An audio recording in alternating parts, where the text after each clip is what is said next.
good at this, Pence, or if you think that he farmed it out to him if you don't like him, you know. But I think he's learning, right? He's a president. He's a new president. I mean, maybe one of the things we could have out of this is on this kind of question, we give the president the benefit of the doubt to improve, right? That there's a question, hey, no matter what you say to some families, it's going to be perceived in a way, and you've got to be able to say, okay, doesn't matter. Vice President Pence's son is a Marine, too. Right. Oh, that's right. He's got cultural competency. As a governor, you deal with these issues on a regular basis. So there is an experience factor. So it's not uncommon in the first year of a presidency, but again, you got to get it right. I mean, do you think he should apologize, whether it's publicly or privately, to a family?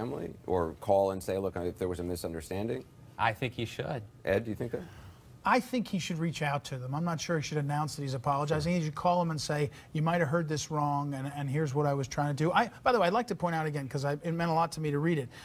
When he talked about you signed up for this, that's language that the military people relate to. We don't know. Like, well, at the end of the day, we don't know. We don't know what he said. We don't know what they heard. No, I meant that. Getting in that just keeps this going. Well, how do we move it forward? I meant that language is something that the military, because he heard it from a policeman in Las Vegas. And my point is only that he was trying. He was trying to get into that. At least that's what Mattis is saying. But when people were critical of Donald Trump, especially I would say like in the Republican primary, and you would have criticisms about his temperament, about his lack of experience, this is one of the manifestations of that. Now, you could argue we needed an outsider to come in and shake up the system, and mistakes will be made. Well, these are some of the mistakes that don't get made with a Mike Pence, let's say, as president. Admiral Kirby, I mean, do you think it was wise for the president to deflect that question by going back and going after former presidents?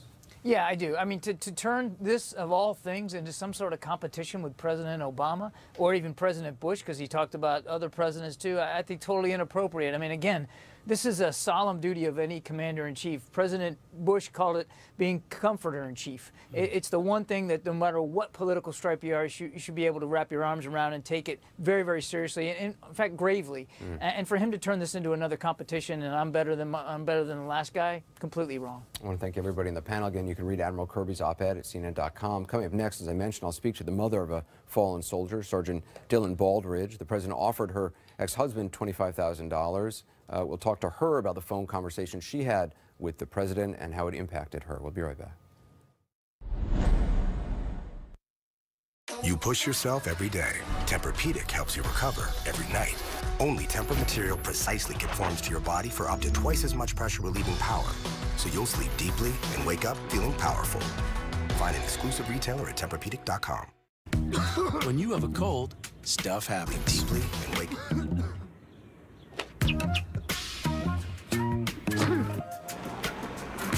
Shut down cold symptoms fast with maximum strength Alka-Seltzer Plus liquid gels. Prudential asked these couples, how much money do you think you'll need in retirement? Then we found out how many years that money would last them.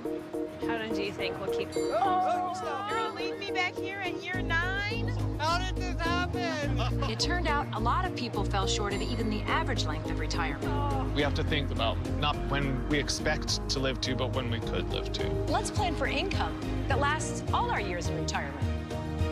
Prudential, bring your challenges. Once upon a time, there was a simple box. Inside it, the most comfortable bed imaginable.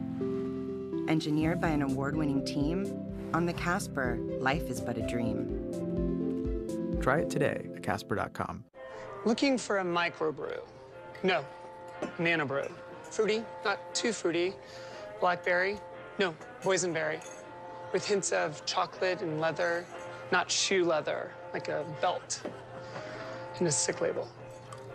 Stein, chalice, or growler? A Stein. Chalice. Growler. If you can get picky with your beer, why not get picky with your TV? Introducing a la carte TV, only from Sling. Now you can pick your personal channel lineup from sports, kids, news, lifestyle, movies, and more. Start building your perfect TV package for $20 a month. Then get as picky as you want. I brewed this one in my bathtub. That's so gross. Stop paying too much for TV. Go to slingtv.com and start watching 7 days free. A well-regulated militia is necessary to the security of a free state. Armed protesters seize a federal building. Did you feel like your dad was at war with the government? No, the government was at war with him. Can Bosley regrow your hair? This is my own growing hair that I can comb, cut, style, do whatever I want with. The results I've achieved have been exceptional. This is my real hair. I can do with it whatever I want. This is mine. Bosley gave me my hair back. I cut this hair. I wash this hair. I mess this hair up if I want to mess this hair up. I can't explain to you the way that it made me feel to be able to wear my hair down, go out on a date, and have confidence again. Can Bosley regrow your hair? This is my hair. This is my hair. Call or go online for your free, no-obligation self-evaluation kit. Plus, call in the next 6 minutes, and we'll even send you this $250 gift certificate. The information is free, so choose to grow back your own real hair. Choose Bosley. Call now. This is CNN, the most trusted name in news. Earlier tonight, we heard about the $25,000 check that President Trump sent today to the family of a fallen soldier. This afternoon, the Washington Post reported on the promised donation by the commander-in-chief, but the check wasn't mailed until today. The check was sent to the father of Army Sergeant Dylan Baldridge. The 22-year-old was shot to death by an Afghan police officer in June. Just before airtime, I talked about Dylan with his mom, Tina Palmer. Tina, I'm so sorry for your loss. First of all, just what can you tell us about your son, Dylan? What kind of a man was he? What kind of a son was he? He was amazing, honestly. He's such a great person. Always had a smile on his face, always wanted to make everyone else happy. He wanted to be a soldier from the time he was 7 or 8 years old, and he stuck to it, and he did it well. I'm very, very proud of him. That was something he'd always dreamed of being. Yes, absolutely. I know I believe you met with Vice President Pence. Is that correct? That's correct. How was that for you? You know what? It was an amazing experience. I didn't know what to expect, and I was just overwhelmed with how genuine and how caring, and they were just amazing. They were very thankful for my son's service. I couldn't have asked for anything more. And President Trump called you as well. How was that? Again, it was amazing. Not knowing what to expect, it kind of took me by surprise. He was, again, very genuine, genuinely thankful for my son and his service, very encouraging.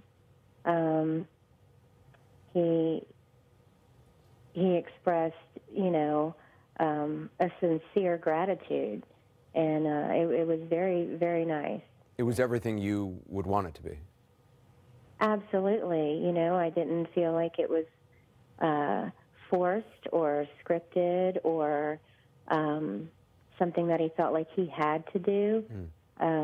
He just, it was just like talking to a friend.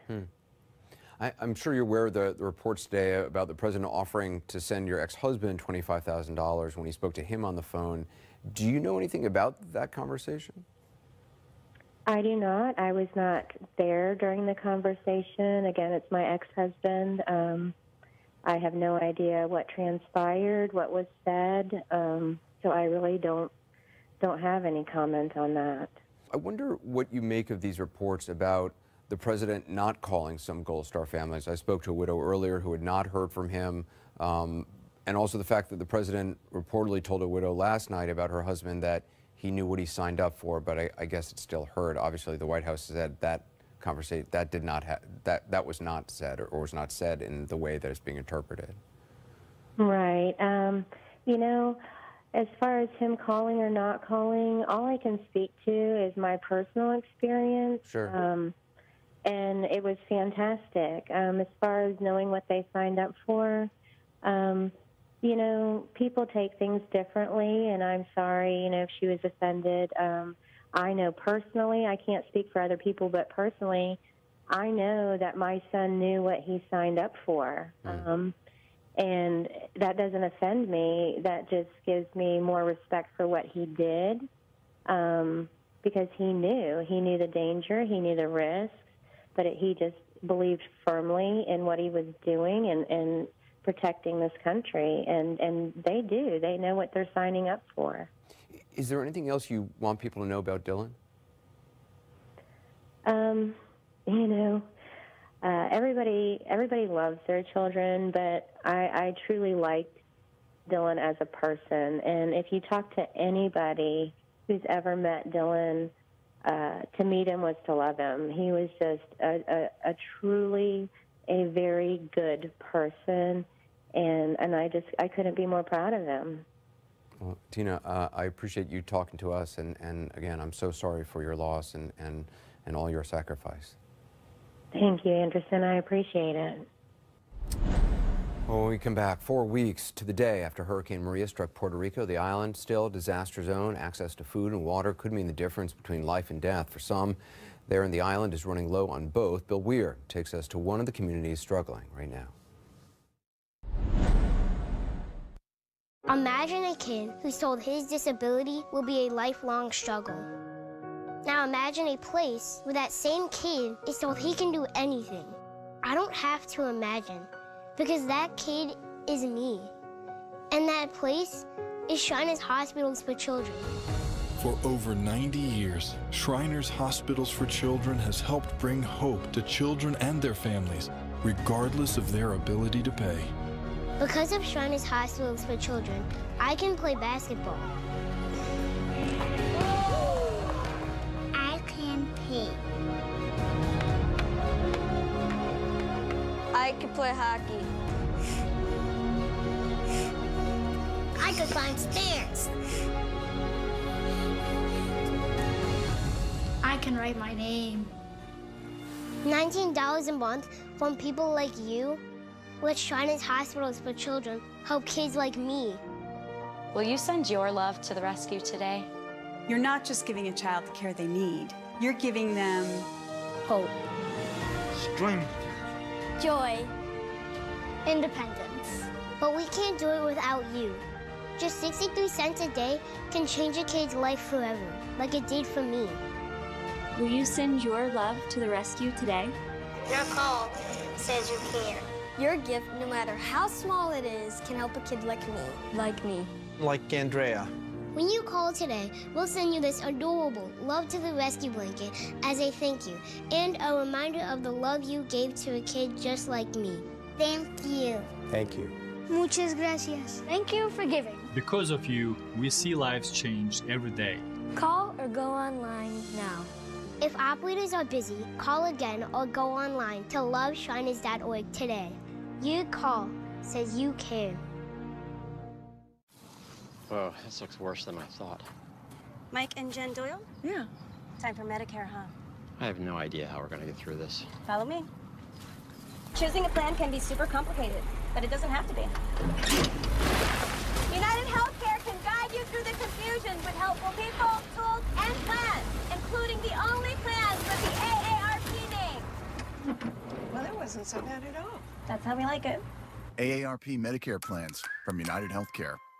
Next, Senators, Cruz, the GOP tax plan. Giant, beautiful tax cut. Can the president deliver? Jake Tapper and Dana Bash moderate a live CNN debate.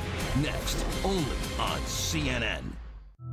Bill Weir dives into the Mediterranean Sea to see how ancient artifacts could predict a dark future for Egypt.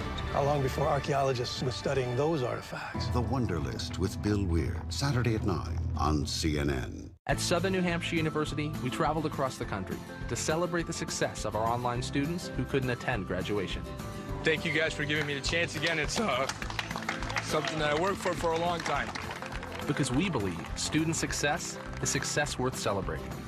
Who did you get this degree for? I got it for me. I did this for my mom. I did it for you, bud.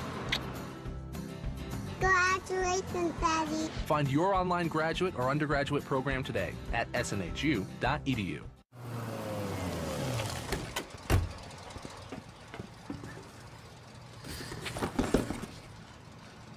think they have one of those video doorbell things.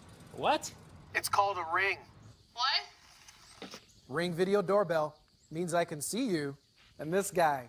What's up there, Slick? Smile for the floodlight. Knuckleheads.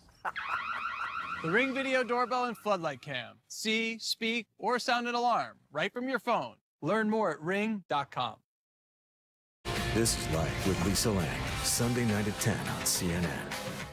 Tonight, roughly 3 million Americans don't have power. Roughly 1 million don't have running water. For many in Puerto Rico, it seems like Hurricane Maria hit just yesterday for the level of destruction still plaguing the island. Now, if this was Texas, if this was Louisiana, there would be undoubtedly more attention, perhaps more outrage from the media as well, and certainly more government relief in place. 4 weeks the day after Maria made landfall on the island, almost 3.5 million Americans are still facing a humanitarian nightmare where the stakes can be life and death. CNN's Bill Weir tonight has more. As dawn brings Maria's 1-month anniversary, we head out of San Juan by air and low to the ground. Terrain, pull up. All the better to see the mudslides, broken bridges, and shattered homes. We pass Arecibo, one of the biggest radio telescopes in the world, but we are looking for intelligent signs of life in the Western Mountains, where people have been waiting for help for weeks. We land, and inside the Mayaques airport, a group of big-hearted military veterans has turned baggage claim into a bunkhouse and operations center. I think we're at like 30,000 meals, 35,000 meals, and wow. I don't know how many crates, and that's just with the small trucks we've had and by hook or by crook getting supplies. They came down on their own dime and shake their heads in frustration with FEMA. If it were up to them, they'd bring in the National Guard, 15,000 at a time on 2-week rotations. You have to pay these guys anyway to sit at Fort McCoy in Wisconsin for 2 weeks. Right. You're wasting your money. Yeah. All this stuff about bringing in contractors, these security contractors to ride shotgun on the trucks, I'll get you 5,000 military vets that'll do it for, we're all down here for free. We head into the hills in search of answers, but soon get a taste of the logistical headaches here. Maria obliterated this stretch of highway. And with little hope for road crews, the neighbors are building their own bridge. Do you feel like Americans in moments like this?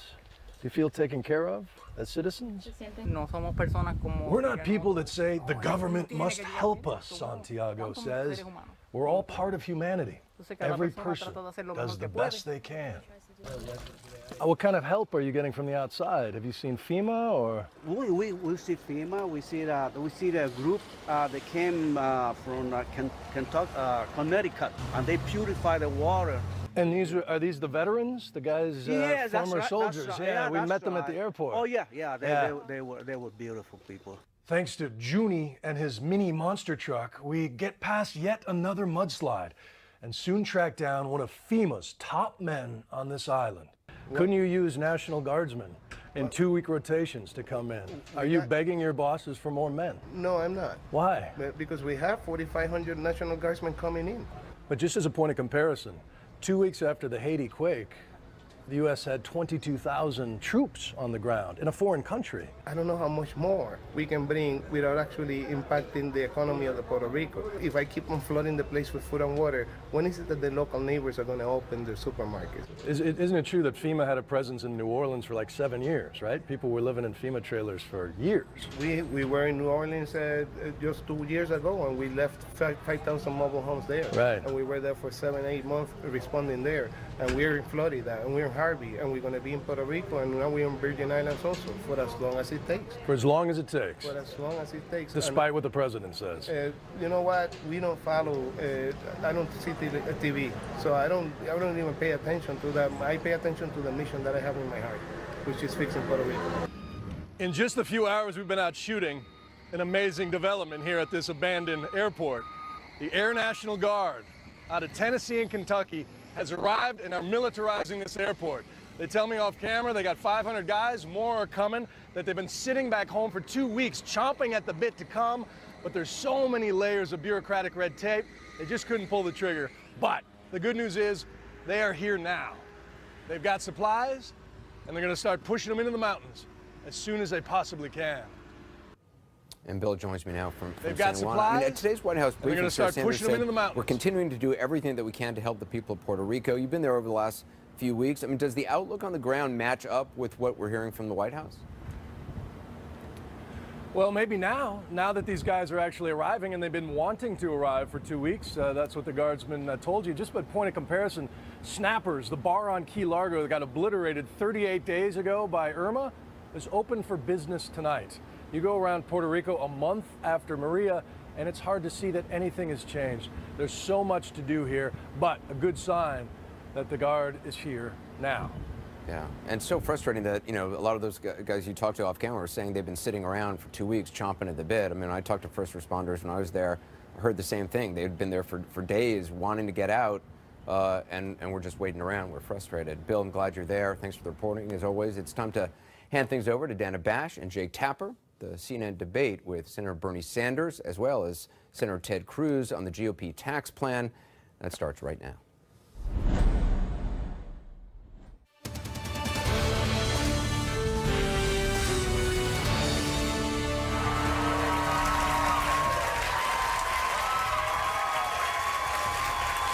From Washington, this is CNN's Debate Night with Senators Bernie Sanders and Ted Cruz at issue.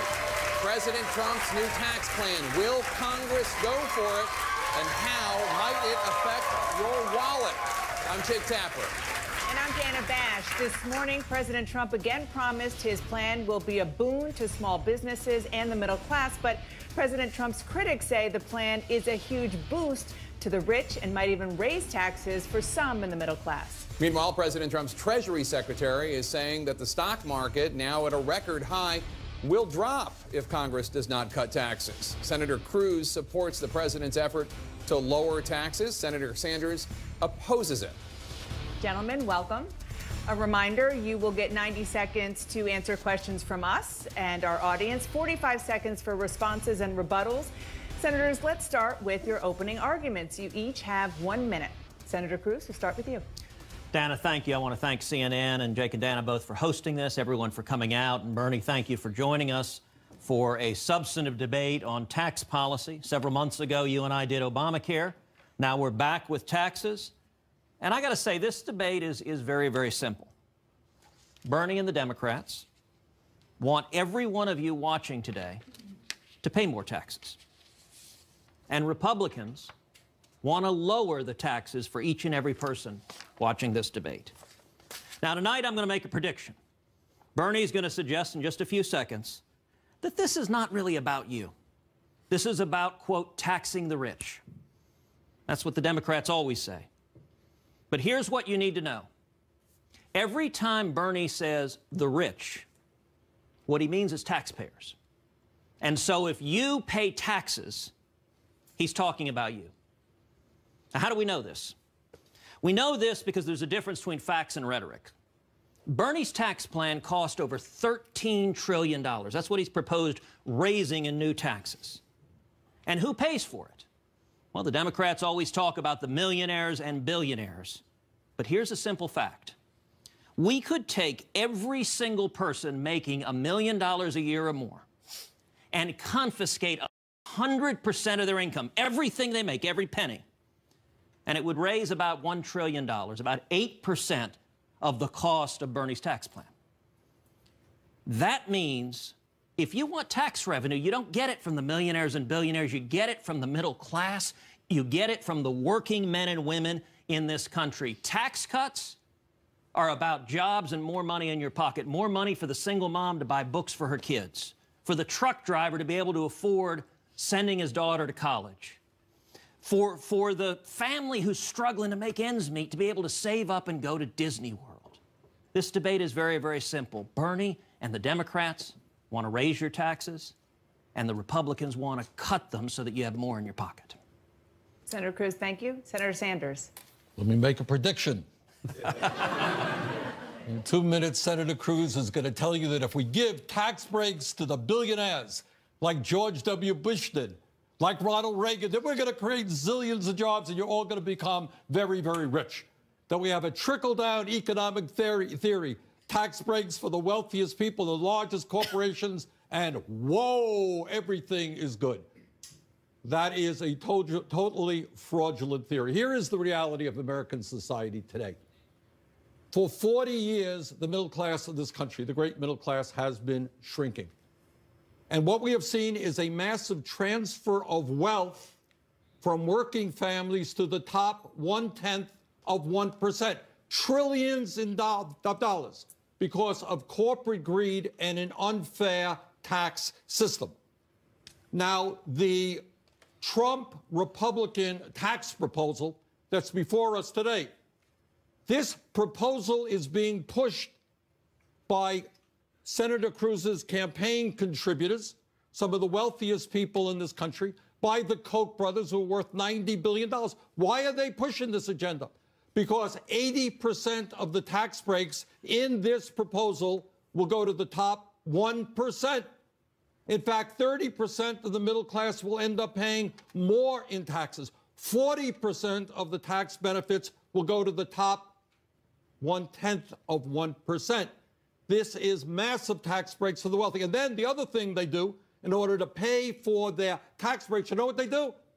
They cut Medicaid over a 10-year period by $1 trillion, throwing 15 million Americans off of the health insurance they have.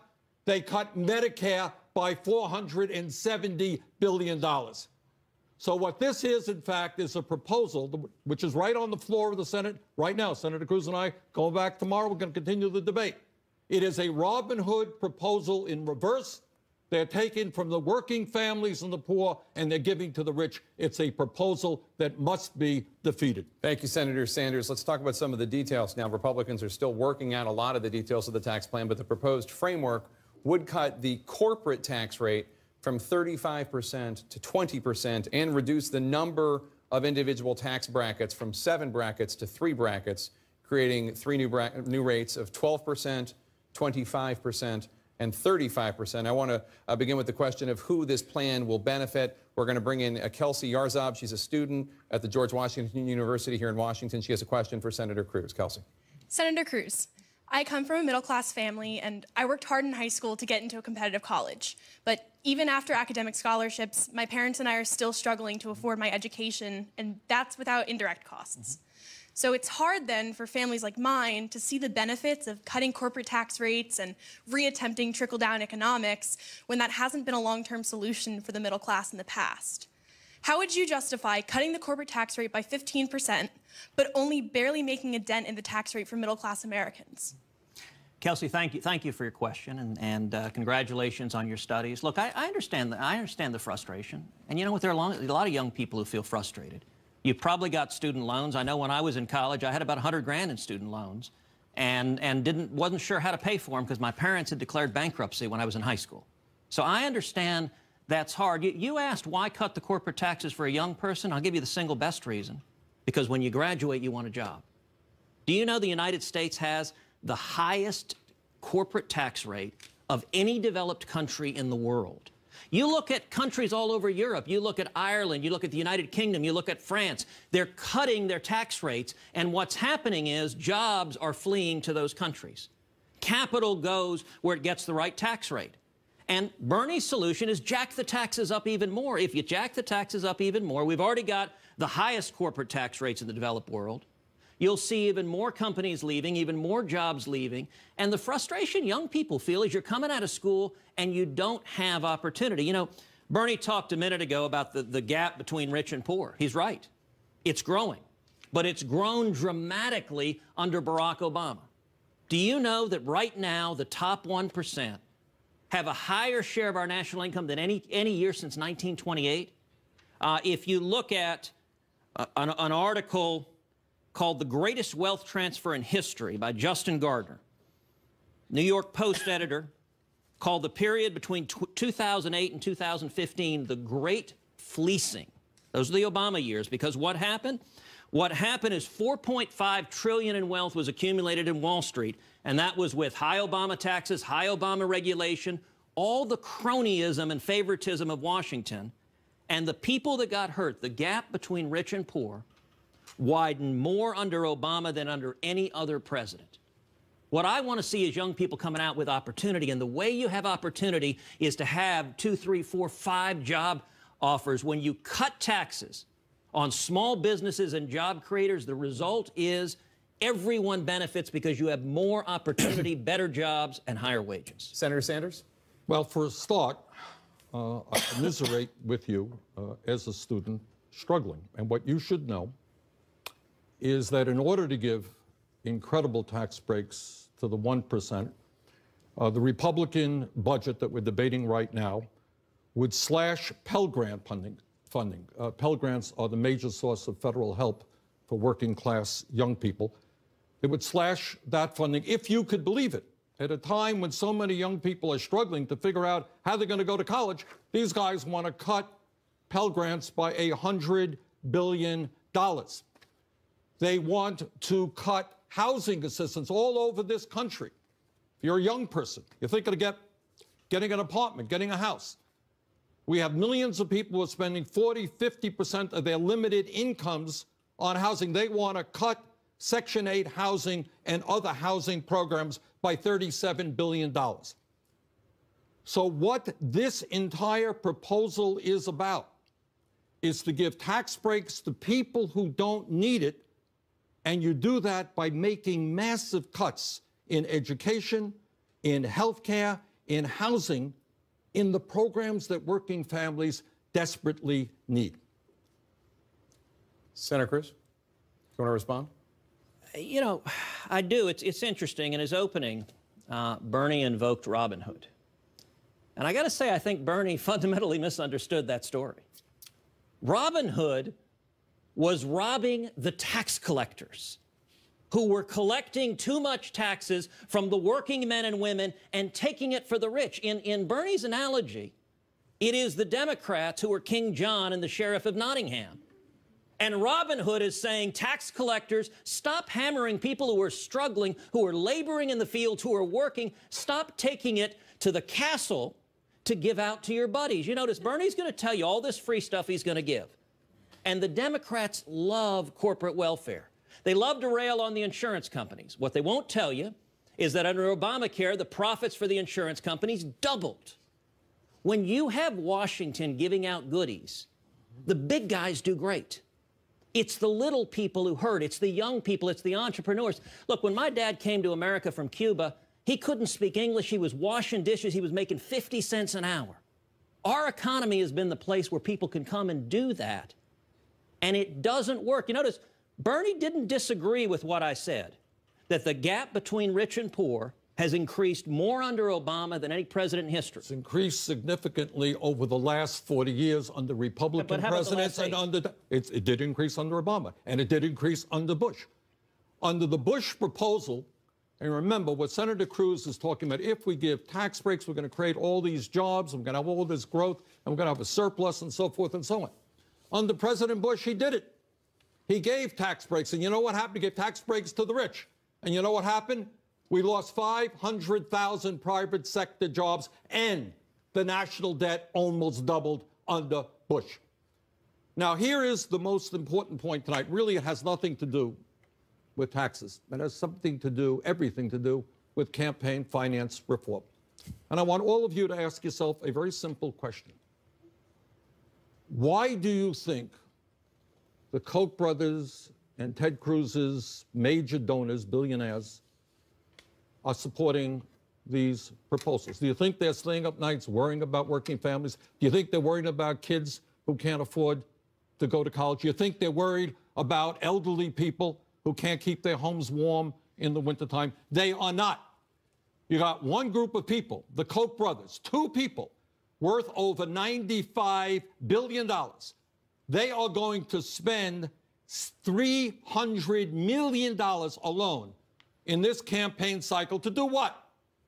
To pass legislation that protects the interest of the wealthy and the powerful, and to support candidates like Senator Cruz who will do just that. So when you think about politics, always ask the question, who is behind this agenda? There was an article, front page, Boston Globe the other day. It said, the Koch brothers want this tax reform. And you know what the article said? And Ted actually, I think, was at a meeting with the Koch brothers the other day. Was that right? Indeed. Yes. And what you may have heard this guy say, if you don't get your act together for the billionaire class, you know what they're going to do? They're going to cut your funding, Ted. You're going to be in trouble. So we used to think that what Congress was about is representing the middle class and working families of the country. Unfortunately, as a result of Citizens United, we have a corrupt campaign finance system. What this legislation is about is not for the working families of this country, no matter what Senator Cruz may say. What this legislation is about is to benefit the wealthy and the powerful and those who make large campaign contributions. Senator Cruz, I want to give you a chance to respond, and then I do want to get to another citizen. You know, there's a pattern you see of Democrats, which is they try to scaremonger. And so their latest villain is the Koch brothers. And they say this money in politics is what it's all about. But, you know, John Adams said, facts are stubborn things. Here's some facts. You look at 2014. In 2014, of the top 20 groups that gave money to politics, I guess listening to Bernie, they were all Republican. No, that's not the case. 16 of the top 20 gave primarily to Democrats. The top 6, Act Blue, Tom Steyer, the Carpenters and Joiners Union, the City of New York, the Democratic Governors Association, the NEA, gave almost exclusively to Democrats. Where did these mysterious Koch brothers fall on the list? Number 59. So they do a good job. Look, Democrats do great with rich people. In the last 8 years under Obama, rich people got richer. You know, the most stunning thing Bernie said is, gosh, Republicans don't care about young people or old people or people struggling. That is malarkey, Bernie. And the young people aren't able to get jobs. The people like my dad, the struggling immigrants washing dishes, have lost their jobs because of the taxes and regulations from Obama. And you're proposing more taxes, more regulation, without acknowledging what we're doing isn't working. I don't think that's why they lost their jobs. They lost their jobs because, among other things, we have a corporate world who are prepared to shut down tens of thousands of factories in this country to move to China, to move to Mexico, to move to other low-wage countries. So if you raise their taxes, do they do more of that or less? Believe me, their taxes right now, you made a statement a moment ago about how highly taxed corporations are. We have the highest corporate taxes in the world. Is that what you said? Well, it's wrong. In the developed world. In the developed world, well, it's wrong. Nominally, it's 35%. But in effective tax rates, it is 14%. Very few global corporations pay 35%. According to the GAO, the average tax rate is about 14%, which puts us in the middle of the global economy. Bottom line here, though, is where Ted is right. We need to create millions of decent-paying jobs. And the American people are going to have to make a choice. Do you want to give $1.9 trillion in tax breaks to the top 1%, or do you think it makes more sense to invest $1 trillion rebuilding our crumbling infrastructure, our roads, our bridges, our wastewater plants, our water systems? And doing that, we can create 15 million jobs. Senators, we want to get to somebody who wants to create those jobs, and that is John Conrad, who supports President Trump and runs a trucking company in Pennsylvania. He has a question for you, Senator Sanders. Yeah. Senator Sanders, over my lifetime, all we've seen is more government and more expenses, cutting taxes from top to bottom or bottom to top, however you view it. Then we'll give some relief to the burdensome expenses all Americans face. Why would you not want a tax cut across the board for all Americans? Well, I do want a tax cut for the middle class and working families. But when the top 1/10 of 1% now owns as much wealth as the bottom 90%, when you have a handful of people with incredible wealth and power, no, I'm afraid that I will not support tax breaks for billionaires. Now, I don't know if you were there when President Trump, were you there when President Trump came to Pennsylvania? I was. Yeah. And President Trump was touting, as I understand it, the repeal of the estate tax, something that Senator Cruz supports. That's why he was there, correct? Let's talk about the repeal of the estate tax. The only people who benefit from that are the top 2/10 of 1%.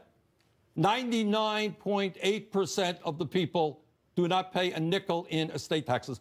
Senator Cruz will tell you about all the farmers and the ranchers.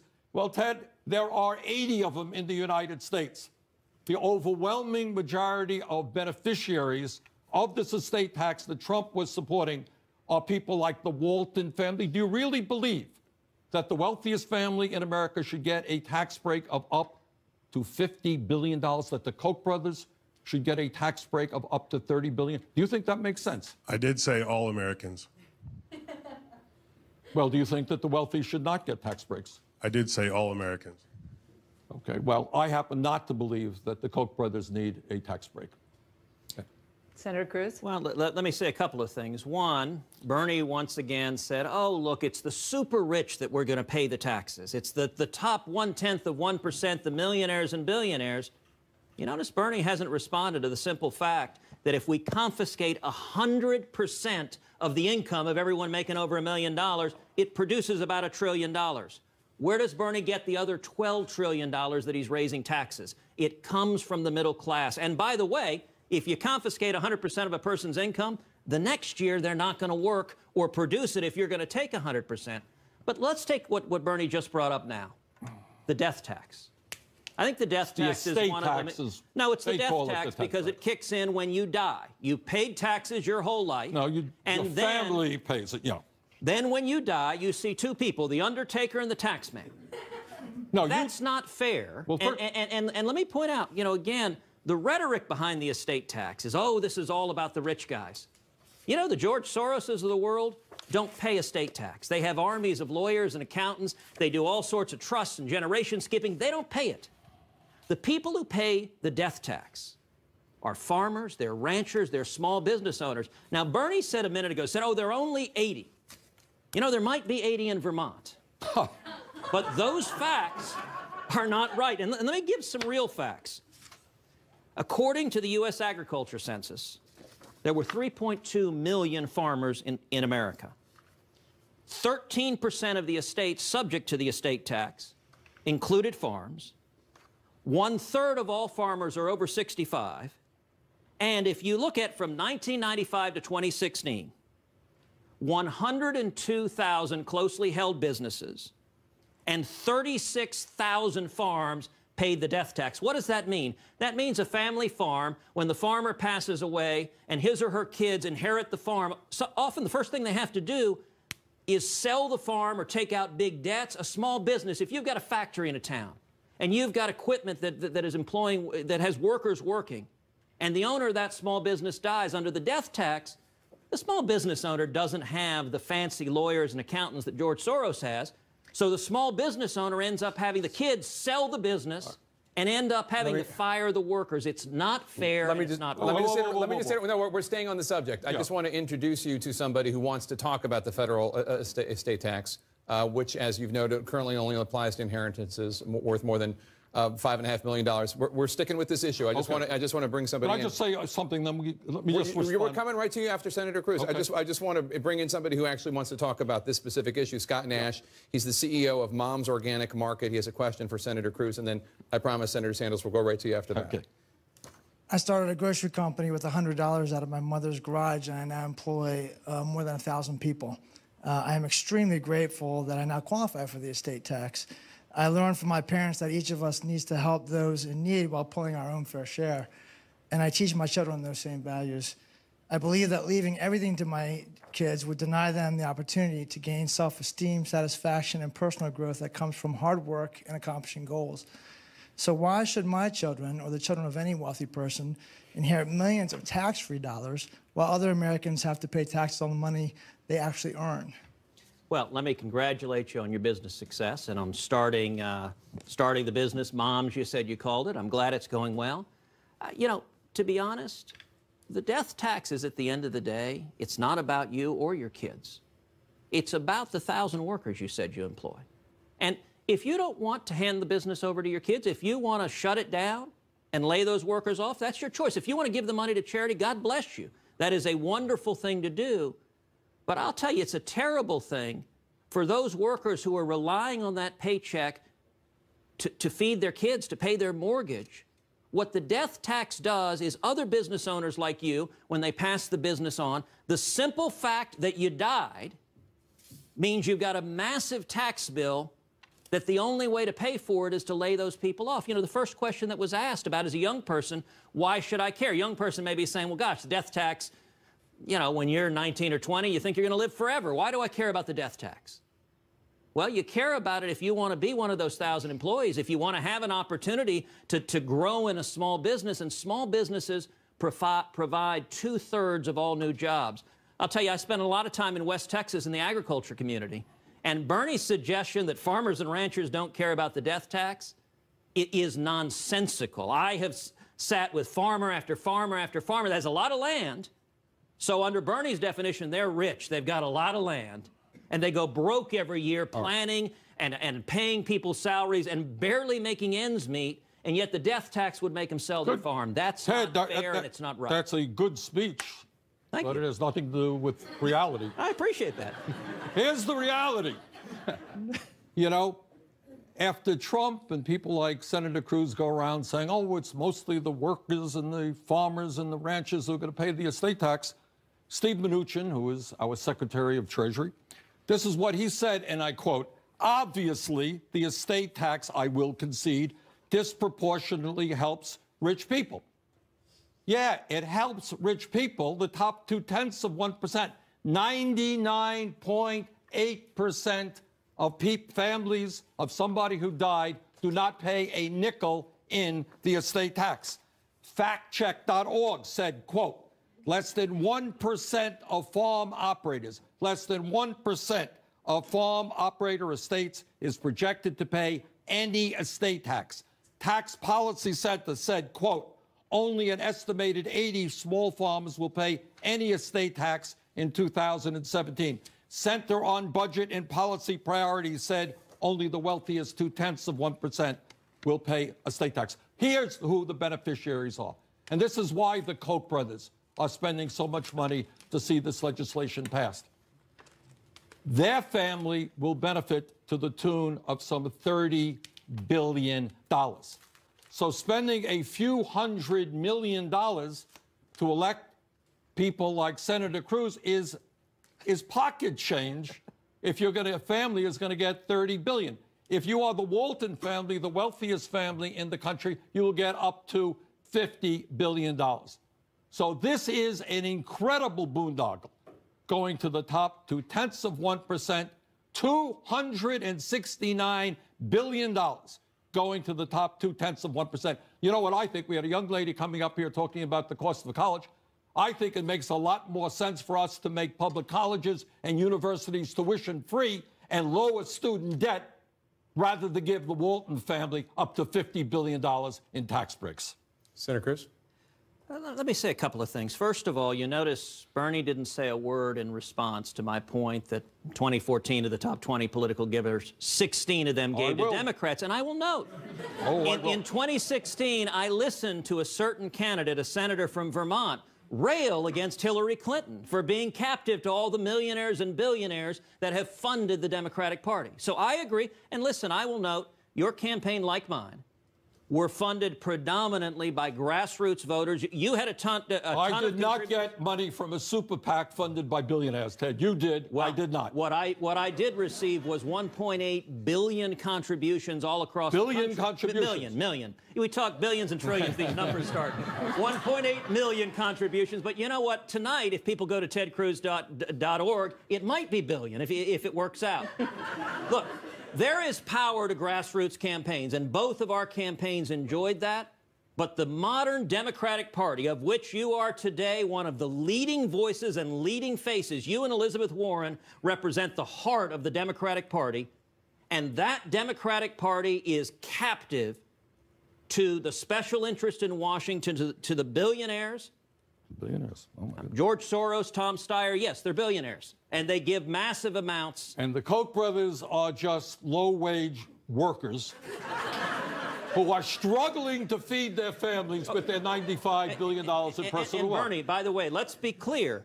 Most of the billionaires on the Republican side were not with me in this race. They were with other candidates also. Because, listen, you and I have agreed on one thing for a long time, which is Washington is corrupt.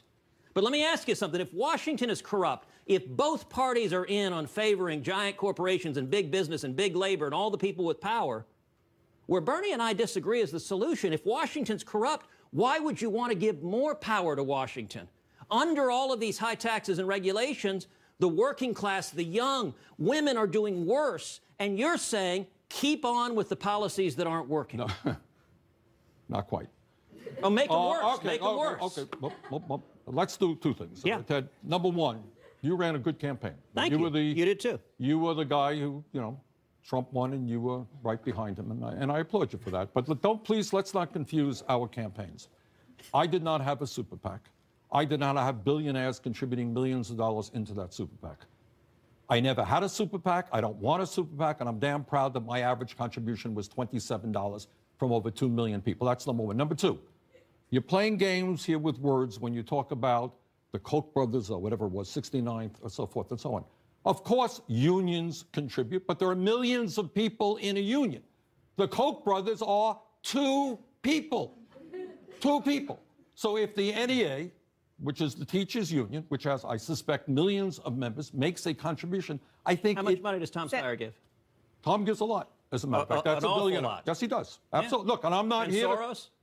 Yes, he does. Okay, just make all right. it... Just, well, believe me. All right. And that's why, Ted, I want your support for campaign finance reform, which will say to any billionaire, Democrat or Republican, they can't buy elections. Senators, let's... Your solution is always more government power. No. Less okay, guys. My solution is more freedom and less government. We're on to a good issue here. Let's steer it back to tax reform.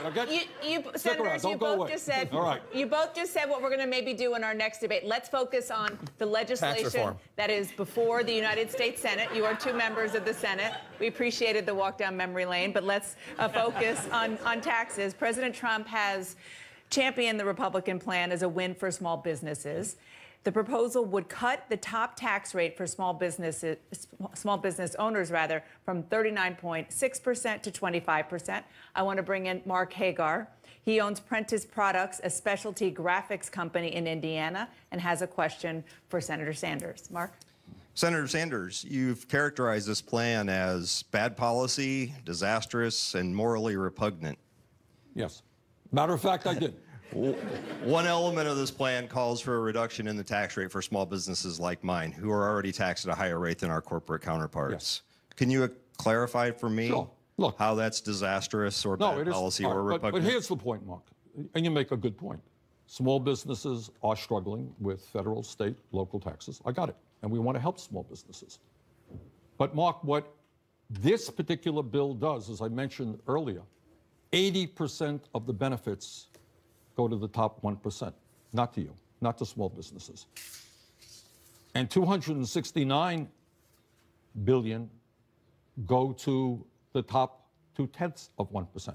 So we come together in a bipartisan way and say we need to help small business. Yeah, I think you do need help, and I'm there for you. But please, as a nation, we've got to look at your issues as a small business person in a different way than we look at the needs or the so-called needs of the Koch brothers and billionaires. Does that make sense to you? Sure. Senator Cruz? You know, it's interesting. Bernie said he's there for small businesses. And yet what he means by that is he's happy for you and anyone else to get a government check. But you notice he didn't talk about any taxes that he would cut. So when it comes to taxes, it's interesting. So, Bernie, you focus a lot on the death tax. I get that you like the death tax. All right, fine. You and I disagree. I like the estate tax, though. I don't want to see it repealed, that's okay. for sure. All right, so we disagree on that. But how about some of the other elements of the framework that have been put out? Because, you know, it's interesting. You're not for cutting any taxes. You're for raising everybody's taxes. So let me ask you some of the elements. One of the elements that's put out is doubling the standard deduction. So that for individuals, the first $12,000 you earn, you pay zero. For a couple, the first $24,000 you earn, pay zero. Now, are you for that or against that? Because you keep telling us what you're against. Or do you agree with any aspect of cutting taxes? Yep, but I don't. So you would double the standard deduction? Yeah, I think that's a good idea. I think it'll help working class families. But what I am not for, Ted, is repealing the individual exemption. Because what that will mean, if you have a large family, you got 2 kids, right? I do. And if, you know, a family of 2, 3, 4 kids, you know what? They're going to end up paying more in taxes.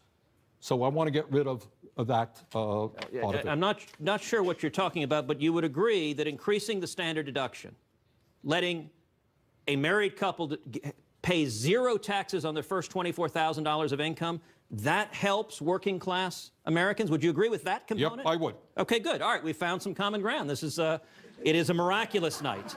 All right, let's take a second element. An element, the gentleman that just asked the question, who's a small business owner, you said you're with him, you've got his back. One of the elements is cutting the tax rate for small business owners to 25% instead of being at 39.6%.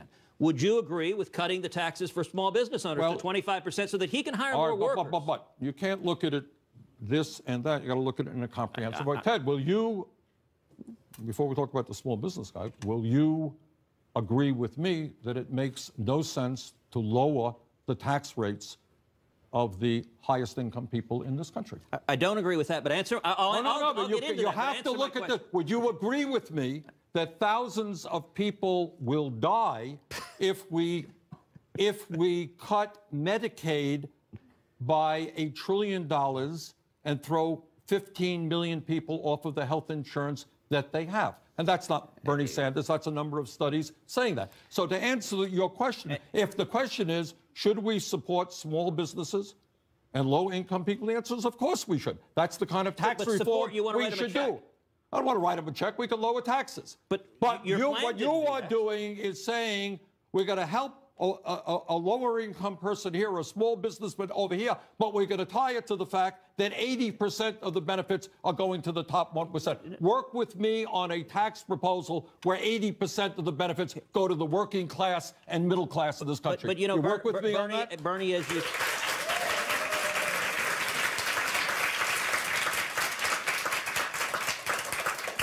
As you shared, Bernie, you and I both ran presidential campaigns. We both laid out our own tax plans. And so you don't have to ask hypothetically, gosh, what tax plan might I support, because you campaigned on one. And the tax plan that you campaigned on was a $13 trillion tax increase. You didn't cut taxes on small business when you had the chance. You jacked them up.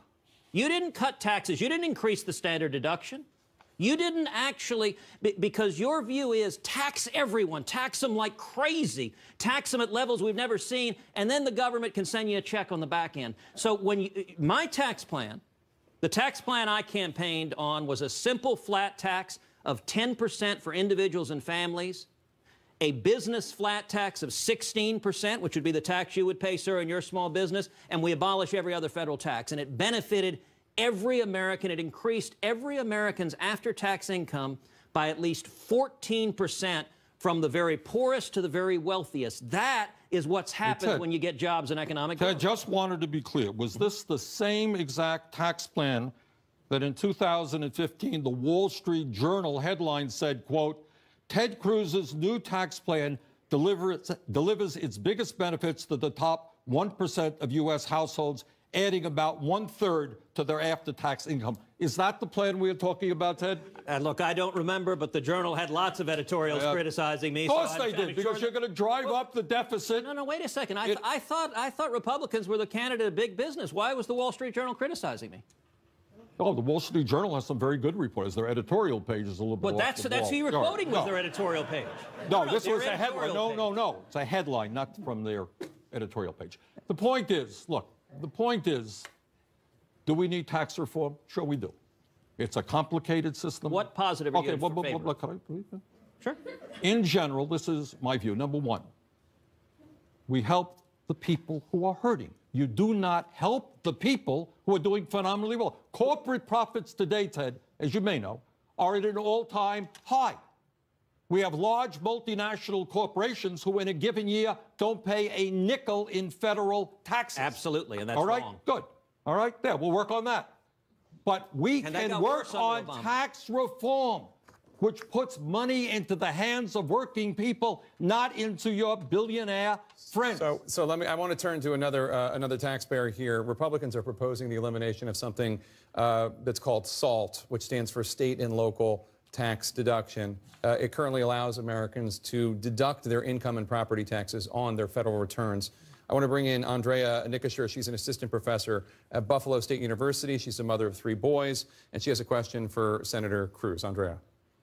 Senator Cruz, while I do not mind paying the state taxes required to make New York one of the best states in the country, I've come to rely on that SALT, state and local tax deduction. And it's actually been on the books since income tax code was invented in 1913. It seems to me that many GOP senators from red states are deliberately trying to punish blue Democratic states by removing the SALT deduction, which benefits higher tax states. To me, this seems both unethical and bad policy. So my question for you is, why would a middle-class working mom like myself support taking away the middle-class SALT deduction so that the wealthy Americans like you can get more money? Thank you. Well, Andrea, thank you for your question. Thank you for being here. Let me make a couple of points. Number one, I agree with you. The objective of tax reform should be cutting everyone's taxes.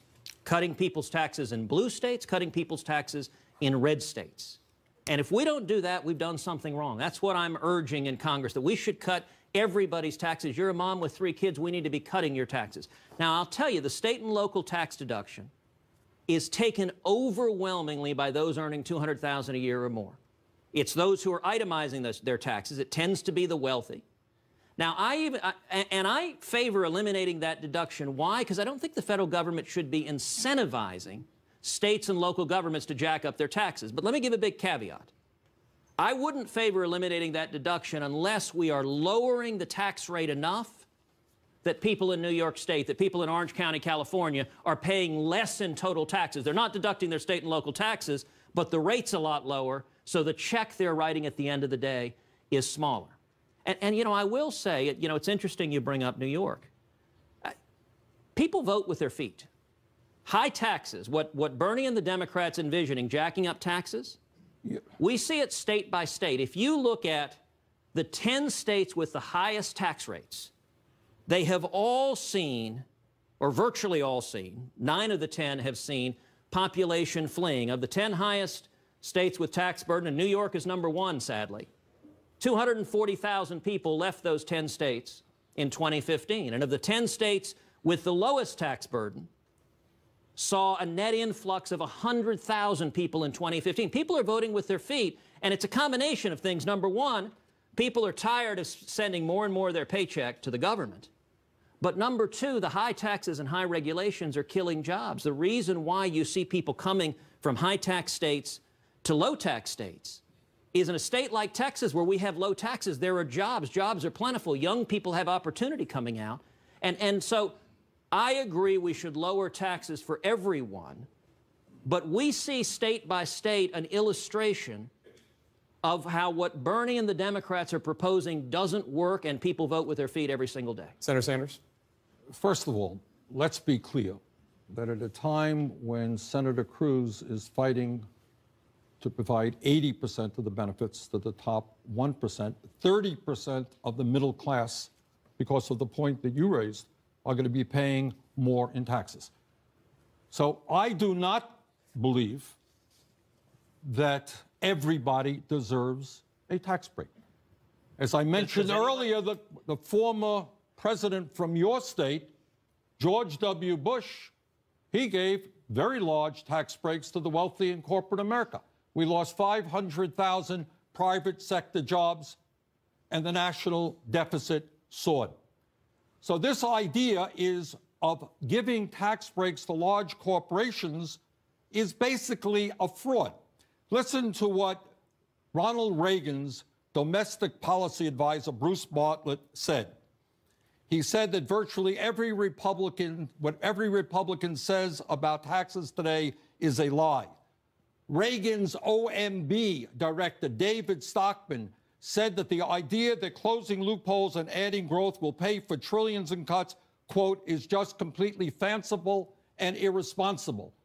The people in the Reagan administration understand that when you give huge tax breaks to very, very wealthy people, the loss of revenue is not made up by economic growth. It's a fraudulent theory developed by the wealthy people. Just coincidentally, big money think tanks think it's a great job, great idea to give tax breaks to the wealthy. Isn't that a great surprise? I happen to believe that if you want to really get the economy moving, you do things like raise the minimum wage to $15 an hour, put money into the hands of working people, provide targeted tax breaks to small businesses and working people, rebuild our crumbling infrastructure, creating 15 million jobs.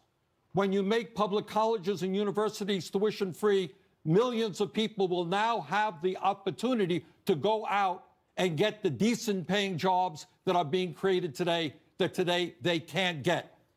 And when we do what every other major country on earth does, and finally acknowledge that health care is a right of all people and not a privilege, by passing a Medicare for all single-payer system, this will not only help working people all over this country, it will help small businesses who no longer have to spend half their lives figuring out how they're going to pay for the health insurance their workers need. Senator Cruz, I just want to follow up, if I can, for 1 second about the state and local tax deduction, about SALT, because a study from the Government Finance Officers Association found that 28 million middle-class American households took this deduction in 2015.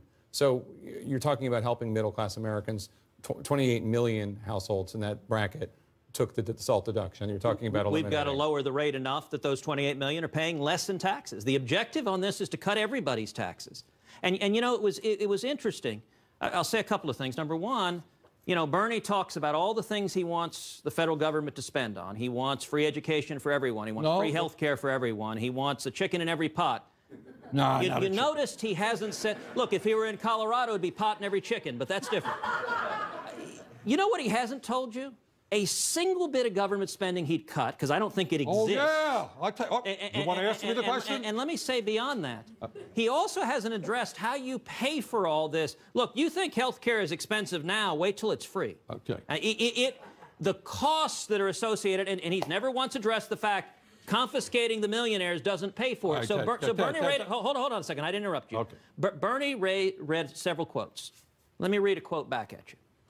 Our present income tax rate structure now holds back consumer demand, initiative, and investment.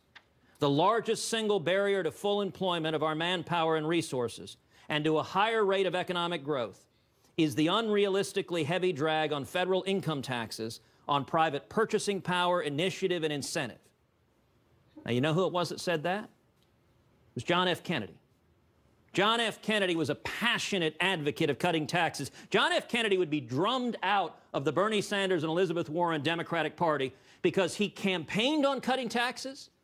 And not only that, he promised, he said, if we cut taxes, we'll get 5% economic growth. And you know what happened? He came into office, he cut taxes, and he saw 5% economic growth. The same thing happened under Ronald Reagan, where he cut taxes and the economy took off. Jimmy Carter and Obama raised taxes and the economy went into a nosedive. Fact check. Ronald Reagan raised taxes 4 separate times. Which was more? 4 the decrease? separate. Well, hold on, you said he cut that too is, much. No. You forgot to mention that. The reason he raised taxes 4 separate times is because lack of revenue coming in from his tax breaks. Now, second of all, let me you asked me a question. What program did I cut? Now, Ted, I gather you are a big deficit hawk, yeah? Indeed. Indeed, okay. And that's why you are supporting legislation that would increase the national debt by $1.5 trillion over 10 years. But above and beyond that, you asked me a fair question. You said, okay, what programs would I cut? Ted, how'd you vote on the authorization bill for the Department of Defense, which increased military spending by, if I'm not mistaken, $70 billion, so that we are now spending more on the military than the next 12 nations combined? Correct me if I'm wrong, Ted. I think you voted for that huge increase in military spending. Is that right or not? I voted enthusiastically, yes, and I will accept as your friendly amendment. You will slash the military. You'll cut the Army and Navy and Marines and Air Force, but you won't cut anything else. So fine, I agree. You'll cut the military. And I think that's an enormous mistake. No, we're going to But yes, you would cut the military. Okay. No. I'll concede. All right.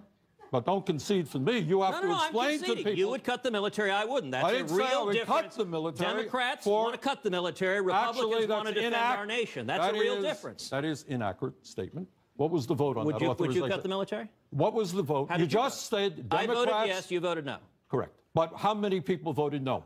Oh, you know, I don't know, but this is a great point. There was about 10. Well, let me finish. All right, there was about. You're asking me a question. Let me respond to it. You said Democrats voted to cut the military. In fact, they did not. Overwhelmingly, they voted the same way you did. I voted no, because I think that at a time when we have people working 2 or 3 jobs, trying to make ends meet, where kids can't afford to go to college or are leaving school deeply in debt, I happen not to think that spending $70 billion more on the military and giving a huge boondoggle to the military-industrial complex that Dwight D. Eisenhower warned us about, I happen to think that was not a good idea.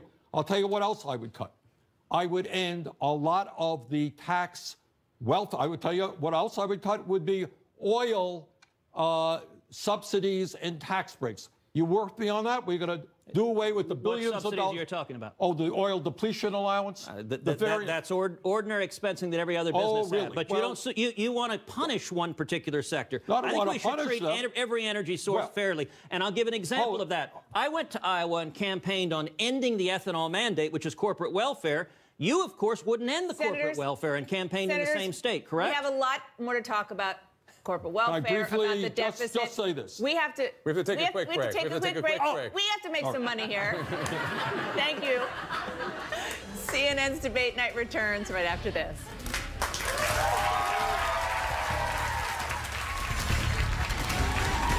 Now you can have everything. And your family can too. One of America's safest crossovers, well equipped for under $24,000. Coming now and get $2,000 cash back or 0% APR for 72 months on the 2017 Outlander.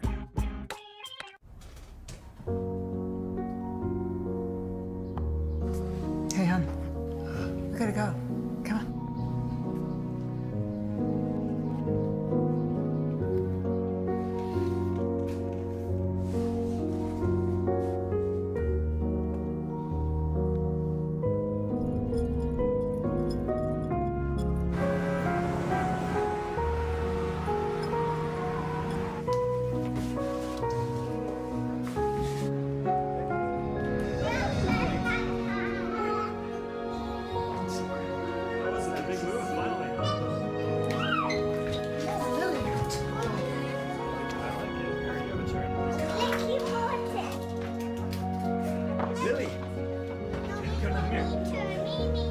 Thanks, Mom. Here we are. Look, Principal, we can help you plan for that. What powers the digital world? Communication. That's why a cutting-edge university counts on CenturyLink to keep their global campus connected. And why a pro football team chose us to deliver fiber-enabled broadband to more than 65,000 fans. And why a leading car brand counts on us to keep their dealer networks streamlined and nimble. Businesses count on communication, and communication counts on CenturyLink. CenturyLink, your link to what's next. Listen up, heart disease. You too, unnecessary ER visits. And hey, unmanaged depression. Don't get too comfortable. We're talking to you, cost inefficiencies and data without insights. And fragmented care. Stop getting in the way of patient recovery. And pay attention. Every single one of you is on our list. At Optum, we're partnering across the health system to tackle its biggest challenges. Optum, how well gets done. Pack for any occasion with Joseph A. Bang's buy one get one free sale on almost everything in store. Plus, all signature suits $249, and all dress shirts, including our best-selling traveler shirt, $2 for $89. The buy one get one free sale, only at Joseph A. Bang. Anthony Bourdain is in Pittsburgh, a city that went from hard times to hot spot. People are talking a lot about the food scene here. Delicious. All new Anthony Bourdain Parts Unknown, Pittsburgh, Sunday at 9 on CNN. Hi, I'm Joan Lennon with A Place for Mom. Every day we hear from families who partnered with a senior living advisor from A Place for Mom to help find the perfect place for their mom or dad. Thank you so much for your assistance in helping us find a place. Mom feels safe and comfortable and has met many wonderful residents and staffers. Thank you for helping our family find our father a new home. We especially appreciate the information about the VA Aid and Attendance Program. I feel I found the right place, a perfect fit. You were my angel and helped guide me every step of the way. Thank you. The Senior Living Advisors at A Place for Mom partner with thousands of families every month, listening and offering local knowledge and advice to help find the best senior living communities across the country. And it won't cost you a cent. This is a free service. Call today. A Place for Mom. You know your family. We know senior living. Together, we'll make the right choice. The Wonderlist with Bill Weir. Saturdays at 9 on CNN.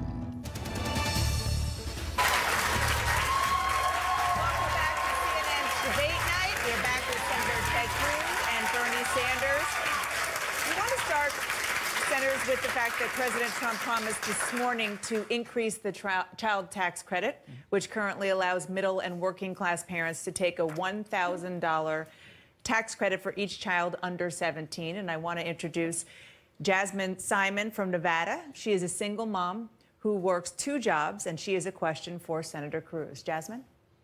Like many Americans, I make hard decisions to support my daughter. One of the hardest choices has been postponing my college degree so that I could afford my daughter's daily needs. And one of the most expensive needs is childcare. I'm willing to sacrifice anything for my daughter, but working multiple jobs and still trying to make ends meet each month sometimes seems impossible. My question to you is that isn't the child tax credit a little too late for families like mine when I need to pay my bills every month, including childcare, not just in April?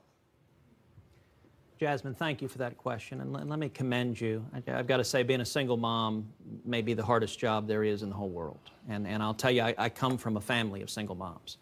My sister was a single mom.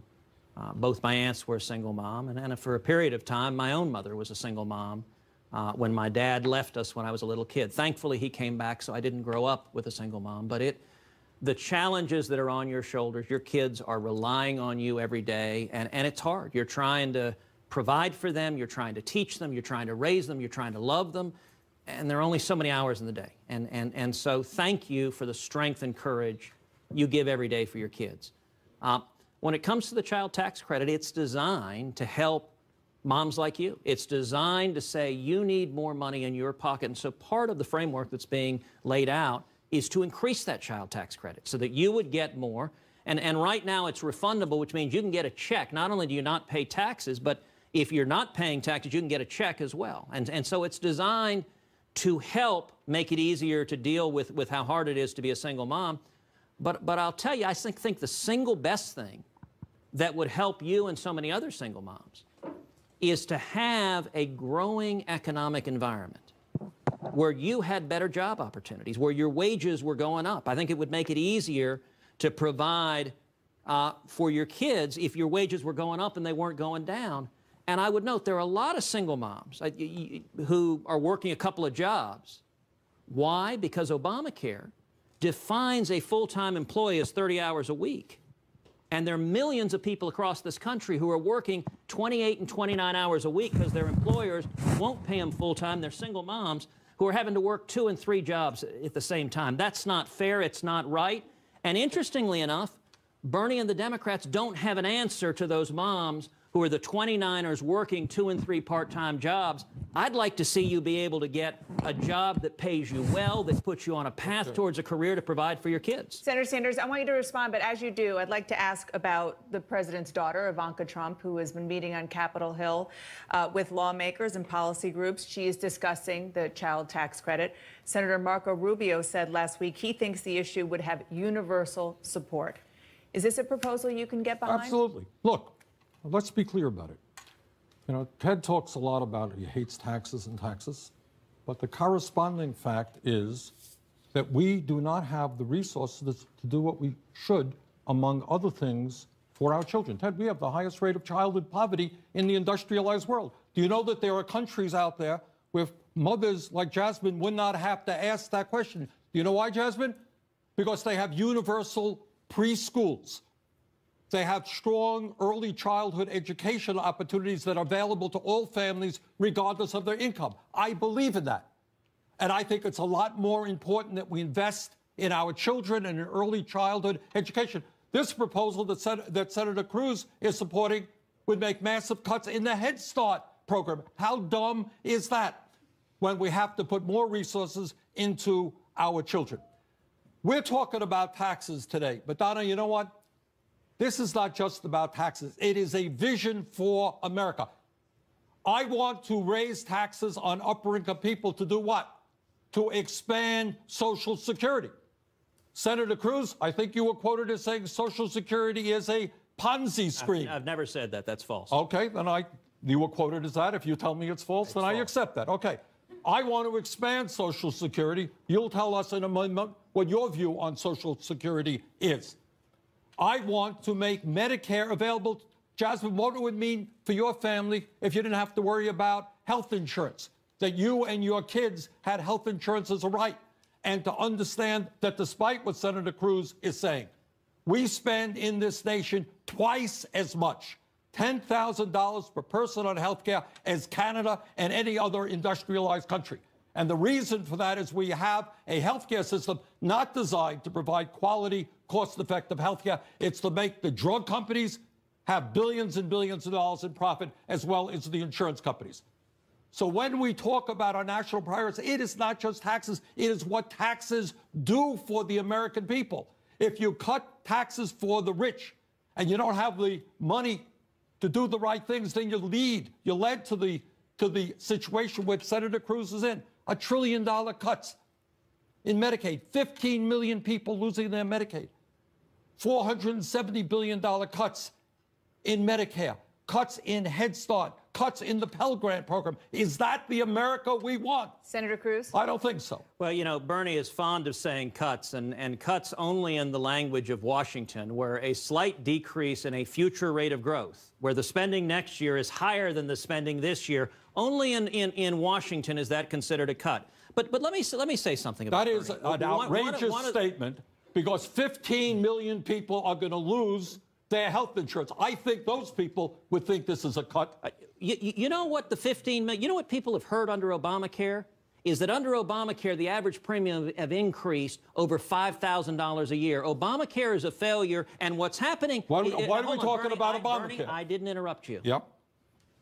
Now, one of the things I like about debating Bernie is he's honest. When he ran in Vermont, he ran as a socialist, an unabashed socialist. No, I ran as an independent, longest-serving independent in the history of the United States Congress. Are you a socialist or not? I am a democratic socialist, similar to the folks. Okay. But don't tell me I didn't run as a socialist. I ran as an independent. You told people you were a socialist. Fine, fine. You didn't run as a right-winger. You ran as a Republican, right? I am happily a conservative. Conservative, all right. I am happily a conservative. So Bernie ran telling the voters he was a socialist. And then in this last election, he ran in the Democratic Party. He almost won the Democratic Party's nomination. And if you didn't have super delegates and the corruption of the DNC, you probably would have been your party's nominee. You're looking for a job as my campaign manager. You know. But I'll say it was interesting. Right before the commercial break, when I said Bernie and the Democrats want to cut defense, cut the Army and the Navy and the Air Force and Marines, Bernie reacted and said, no, no, no, no, the Democrats don't. That's just me, Bernie. So it's interesting. Listen, I think today, I think the lesson the Democratic Party took from this election was Hillary Clinton was too moderate. And I think the Democratic Party is the party of you and Elizabeth Warren. I think the lesson the Democratic Party took from this election. What is the difference between a socialist and a Democrat on taxes? Well, I don't know the answer to that, because I don't know what other Democrats... but here's what I think. As a democratic socialist, Ted, similar to the people in Denmark and Sweden and Norway and Finland, people who have, by and large, a much higher standard of living than we have, people who guarantee health care to all of their people as a right, where kids have free preschool education, where retirement benefits are much more generous in the United States. This is what I do believe, Ted. I believe that in a civilized society, people, especially those on top, should be asked to pay their fair share so that every man, woman, and child in our country can have a decent standard of living. So let me finish. We are the wealthiest nation in the history of the world. And Ted has got to explain why we have 28 million people without any health insurance many more underinsured, and if he gets his way, another 15 million lose their insurance. So hold on. We're staying with the subject because, believe it or not, on the subject of Senator Sanders' worldview and his support for democratic socialism and his love of Denmark, the next question. The next question comes from Jacob Kierkegaard, who is a senior fellow at the Peterson Institute for International Economics. He's a citizen of Denmark. He works here in the United States, so he pays U.S. taxes. And he has a question for Senator Sanders. Jacob.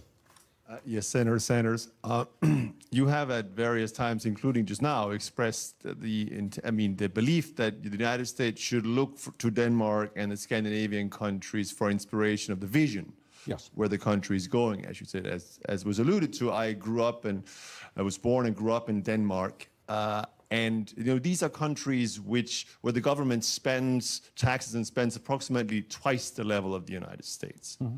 And while I am very sympathetic to many of your spending proposals, especially on the things you mentioned on early childhood and single payer and the like, I also know that these are countries that heavily tax everybody, not just the rich people, middle classes. They have consumption taxes on everything of 20%.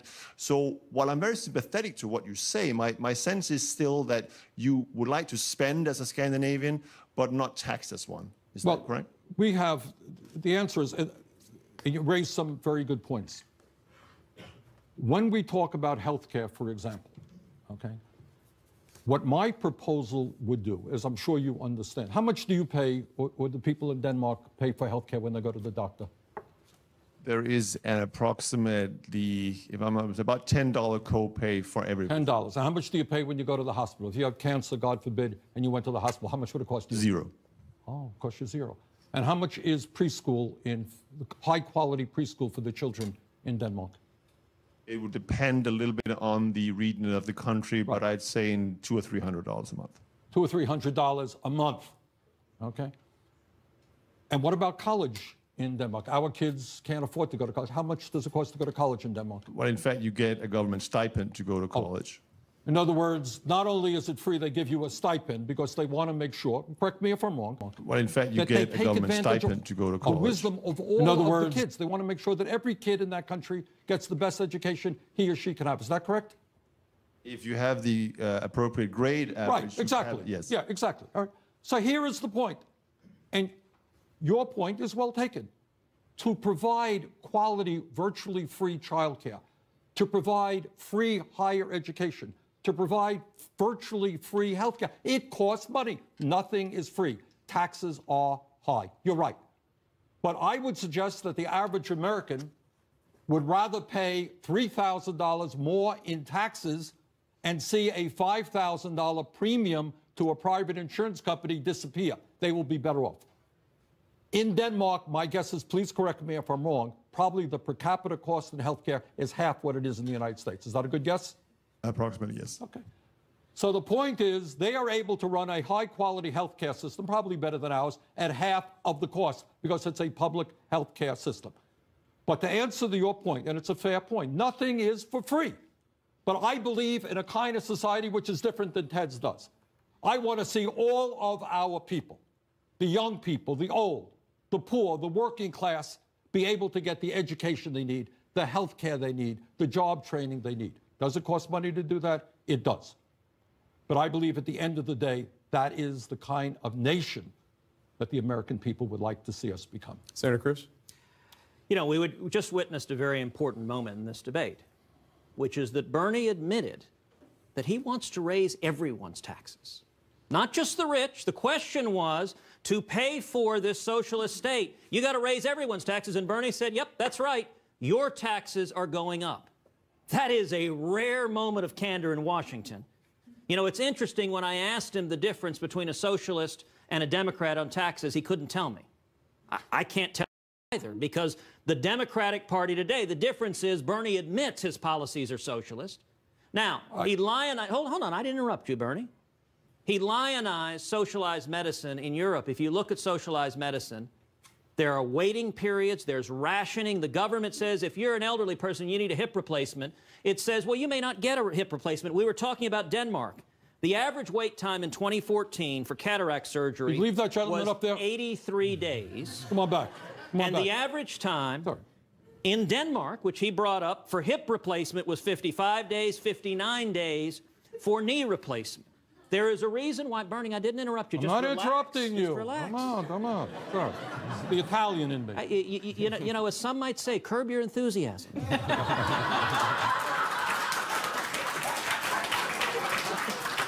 By the way, the impression Larry David does of you is spectacular and uncanny. Someday, you may also have somebody impersonating you. You gotta work on it, Ted. You know, all I need is a bunch of left-wing comedy writers to want to glamorize it. But no, hold on. I was in the middle of making a point. It's a long point, Ted. We're running out of time here. Bernie likes to glorify socialism. But if you look at the greatest engine of prosperity the world has ever seen, it's the American free enterprise system. There is a reason millions of people risk their lives to come here. You know, he talks about poverty. Yes, we have people who are suffering in this country, but it's worth noting that in the United States, per capita income in the United States is over 5 times greater than the world average, and it's 50% greater than Europe. There's a reason why my dad, coming out of prison and torture in Cuba, came here with $100 in his underwear, because, you know, you go to socialized countries and you don't have the economic mobility. You got rich people that live like kings, but you don't have penniless immigrants who can go start a small business and work towards the American dream. And your answer is, let's make us like European socialism. I say, let's make us like American exceptionalism, free enterprise and opportunity for everybody. Well, I wish we had opportunity for everybody. Now, you heard his remarks about you're with the Peterson Institute, which is a conservative group. So I'm talking to somebody who's a conservative. All right. How bad is and I don't know the answer, you tell me, is the Danish healthcare system also terrible?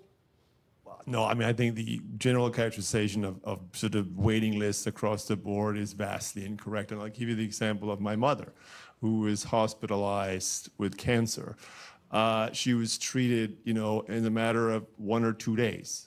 And this is true on a number of issues. So the demonization of healthcare systems in Europe is just not true. Thank you very much. Look, you can go out. Can I? I was talking now, okay? All right. And, you know, here are the facts. When people are polled as to whether or not they like their healthcare system, we come down very low on the totem pole compared to other countries. Furthermore, when you look at our healthcare system, it has to be understood that not only do we have 28 million without any health insurance, and the only major country on earth, you may be proud of the fact that 28 million have no health insurance, and you want another 15 million not to have any health insurance. You may be proud of the fact that people have high deductibles so that they can't even walk into the doctor's office. I'm not. So I believe, yes, that when we're paying twice as much per capita as the people in Denmark or the people in Canada, I happen to believe that healthcare is a human right and that every man, woman, and child should have the right to healthcare as an American citizen. Senator Sanders, I just want to ask a follow-up, because just to be clear, Danish citizens pay the highest tax rate of all developed nations as a percentage of GDP. The United States on that list ranks 32nd. That's right. Denmark #1. Do you think Americans are ready for a big tax hike like that? I mean, if we can have sensible discussions like this, yeah, I think they will be. Here is the point. If you are an American watching this, listening to Senator Cruz say, oh my God, Bernie Sanders wants to raise my taxes. But let me also tell you what he's not telling you, is that we're going to do away with your private health insurance premium. Maybe you're a family of 4 today on an individual insurance account, and you're paying $15,000, $20,000 for your family. And if I ended that private insurance that you're paying a Blue Cross Blue Shield or some other private insurance company and said you're going to pay $8,000 more in taxes, you'd be $12,000 to the good. And you and your kids would have comprehensive health care. So, yeah, you're raising taxes, but you're doing away with private insurance. Same thing with college. You know, you talk about America being low taxed. By the way, Ted Cruz is busy telling us how high taxed we are. You just told us we're one of the lowest tax countries in the world. But here is the point. If you're a mom or a dad out there and you got a high school kid, you say, isn't it great? I am low tax. But how in God's name am I going to come up with $40,000 next year to send my kid to college? So what we do is we only look at taxes. We don't look at the other expenses of life. In Vermont, you know how much it costs to send a kid to decent child care? $12,000, $15,000 a year. Other countries cover that. So yes, to answer your question, Jake, if we can explain to people, yeah, you're going to be paying more in taxes. It's going to be a progressive tax system. The wealthy are going to pay their fair share, not the middle class, not the working class, but everybody will pay some more. But you're going to get free health care, and maybe you're going to get free child care, and maybe your kids are going to be able to go to college tuition free. You know what? You're going to be better off than under Ted's system. Senator Cruz? Well, there you go again. We had another moment that's important. Oh. Earlier, Bernie said he wanted to raise everybody's taxes. And now Bernie's admitted not only does he want to raise everyone's taxes, he wants to raise them to the highest level in the world. Did I say like that, Denmark. Ted? You said if we have this conversation, the American people will be ready to do that. You know what? Don't put words into my mouth. That is a verbatim quote. No. That what is a I quote. said is... Bernie, I didn't interrupt you. Yes, you did. No. Well, I stopped when you pointed it out. Don't interrupt me when I'm interrupting you. Well said. Well said. You know, Bernie's pointing to health care, and you know, it's interesting. Socialism is always sold on a promise of tomorrow. Reagan used to point out that something liberals never seem to notice is that the rifles on the Berlin Wall all pointed one direction. As a Cuban American, I have a different way of looking at it. Something liberals never seem to notice. If you go down to Key West, the rafts from Cuba are all coming one direction. We don't see any Hollywood liberals jumping on rafts and heading to Cuba for free health care because it doesn't work in practice. It's a disaster in practice. You know, we have an example of what government control of health care is. That's Obamacare. That was proposed. Bernie voted for it. It was his party. What has happened under Obamacare? Obamacare was sold to the American people on a mountain of lies. You were told, if you like your plan, you can keep your plan. Over 6 million Americans found out that was a lie and had their plans canceled. President Obama promised average premiums would drop $2,500 a year. In fact, they rose $5,000 a year. We had the debate on health care. This is not health care. You've been talking about health care for 20 minutes. No, so you've been talking about while you guys, we're going to take a very quick break. Bernie, is it true or false? We're going to take a very quick break. Is it true or false that the profits of insurance companies doubled under Obamacare? We're going to take a very quick break. CNN's Debate Night returns after this.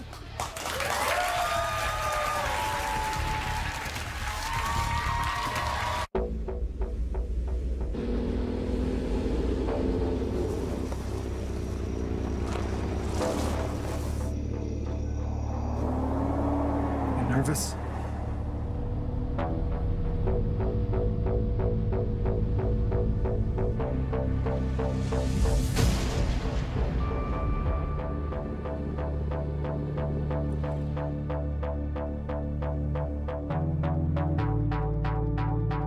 T-Mobile's Unlimited now includes Netflix on Us.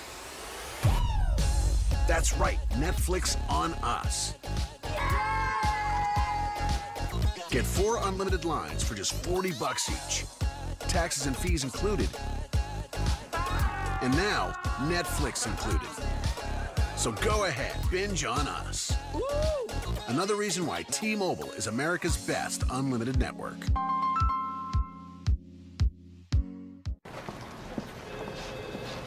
Where's Gary? Saved money on motorcycle insurance with Geico. Going up the country. Later, Gary. I have a motorcycle. Wonderful.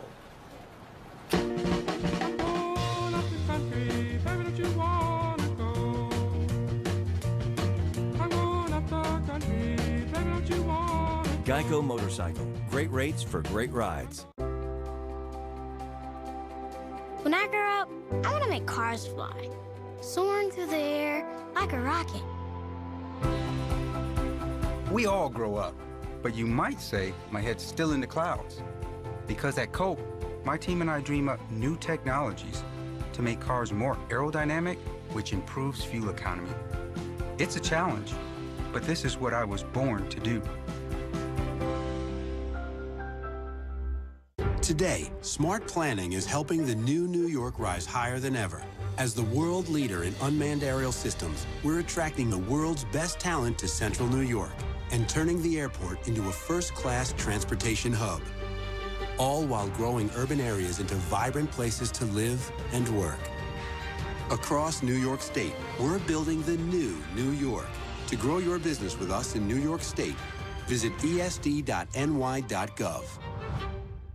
A well-regulated militia is necessary to the security of a free state. Armed protesters seize a federal building. Did you feel like your dad was at war with the government? No, the government was at war with him. The local wine shop, a place where people go to get confused, frustrated, and end up picking pretty labels instead of great wine. Well, now there's a better way. At tastingroom.com, America's #1 personalized wine club. Every bottle is selected based on your personal wine profile, and fewer than 1 in 50 wines makes it through our rigorous selection process. We're so sure that you'll love our wines that every bottle is backed by our total satisfaction guarantee. The Huffington Post calls Tasting Room the first wine club to get it right. Get amazing wines at incredible prices, selected just for you, delivered right to you. Go to tastingroom.com and receive your exclusive tasting kit of world-class wines. Once you get your kit, taste, rate, and build your personal profile one sip at a time. It's a no-brainer. Great wine without the guesswork, backed by our total satisfaction guarantee. Go to tastingroom.com, enter promo code CORK9, and get your exclusive tasting kit, a $40 value for just $6.95. Tastingroom.com, code CORK9. Tastingroom.com. Taste, rate, enjoy. All new Anthony Bourdain Parts Unknown, Pittsburgh. Sunday at 9 on CNN. Anthony Bourdain Parts Unknown, Pittsburgh. We are talking to Senator Bernie Sanders and Ted Cruz, and we want to get right to another audience question. And the question comes from Fiorella Riccobono, who is a student at Florida State University, and she has a question for Senator Cruz. Fiorella? Senator Cruz, recent projections estimate that the tax framework currently under consideration would add $2.4 trillion to the debt over the next 10 years. What steps will you take to ensure that the tax reform doesn't add to the debt burden my generation is already facing? Well, thank you for that question. It's a very good question. Listen, when it comes to the deficit and debt, it is immoral, the debt we have. When Barack Obama was elected, the national debt was $10 trillion. Today, it's $20 trillion. One president doubled what 43 presidents had built before. We've got to turn it around. That's a big part of why I ran for Senate. Now, how do you turn the debt around? I'll tell you, the only force big enough to turn the debt around is economic growth. Congress is not going to cut spending enough to bring the debt around. Economic growth, from 2008 to today, economic growth has averaged 1.2% a year. It's been miserable under the Obama economy. The average since World War II has been 3.3%, so we're about a third of what is historically true. You know, I mentioned 2 examples, the Kennedy tax cuts, where he cut taxes. We saw booming growth, and not only that, federal tax revenues increased from $49 billion to $87 billion when he cut taxes. Ronald Reagan, likewise, cut taxes, the economy boomed, and federal tax revenues increased from $347 billion to $549 billion. But let me make a point that's particularly important. There are 2 different approaches. High taxes like Obama or cutting taxes like Reagan. One works and one doesn't. I want to show you this chart, which is hard to see from where you are, so let me show you individual pieces of it. Because how many charts do you have there? We're running out of time. It's important, and Bernie, I'll let you see them. I know that. Obama versus, okay, Bernie, relax. Obama versus Reagan. Your job is to moderate, guys. This is not a one-man show here. He's answering his question, and then we're going to go to you. Show. He'll finish. Right. Obama versus Reagan. Under Obama, median income increased 6%. Under Reagan, 17%. How about African Americans? Under Obama, median income increased 8%. Under Reagan, 12%. How about women? Under Obama, median income increased 6%. Under Reagan, 25%. Young people, under Obama, 9%. Under Reagan, 55%. Young women, under Obama, 8%. Under Reagan, 73%. And finally, the bottom 20%, those struggling, under Obama, 12%, under Reagan, 40%. When you cut taxes and the economy booms, everyone benefits. That's what we need to do, and that's what the Republican majorities need to deliver on now. Senator Sanders. When President Bush was in office, Ted, He cut taxes for the wealthy and large corporations, and the national debt nearly doubled from $5.7 trillion to over $10.6 trillion, and we lost about 500,000 jobs, all right? Voodoo economics, which, as you may recall, is what the first Bush referred to trickle-down economics, is a fraud. It is an idea propagated by big money interest to give some kind of intellectual veneer for more tax breaks for billionaires. Second point that I want to make. Ted, you said earlier, 2 points that I want to make here. Number one, we can have a debate about whether you like what's going on in Denmark or not. Don't compare Denmark to Cuba. Don't compare Denmark to communist countries. Denmark has a higher voter turnout rate than we do. They're a vigorous democracy, as are other Scandinavian countries. Second point that I want to make, and this is important. You said a little while ago that you never said that Social Security was a Ponzi scheme.